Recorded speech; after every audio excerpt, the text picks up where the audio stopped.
والعماري. وقول لنا شنو واقع في الرجاء؟ مدرب اللي قرر انه ما يديرش معسكر مع الدخله ديال من اللي جاو من مصر، مع ان البدراوي قال لي شريف جمع لي هادشي كامل واجي وندخلوا معسكر كاين كلشي تكونسونطراو. قال لي لا ما عندنا ما نديرو به، نورمالمون 3 ايام ولا يومين قبل خصك تدخل لوطيل كونسون. قال لهم لا ما باغي والو، هوايا مخلى عباد الله مطلوقه. قرارات حتى بعض اللاعبين اللي ما وجدهمش ها هو الان وقف عليهم ما لقاهمش.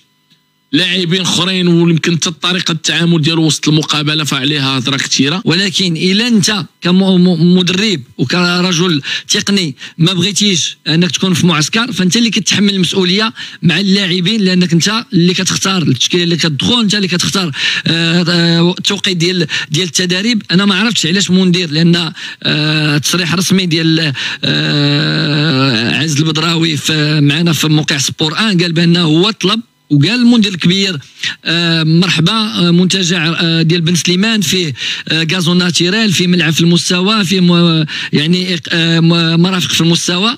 الوقت اللي تبغيو من الثلاث السبت ما كاينش مشكل، ولكن المدرب قال لي نتشاور مع الطاقم ورجع عندك. من رجع عنده قال لي نفضلوا نبقاو غير نترينيو هكذا، وبغاو يدخلوا عاوتاني اليوم بالفريق الفندق. يعني المدير الكبير قال لهم ما كاين لاش ندخلوا اليوم نبقاو حتى الغدا. فهذه اختيارات ديال المدرب التونسي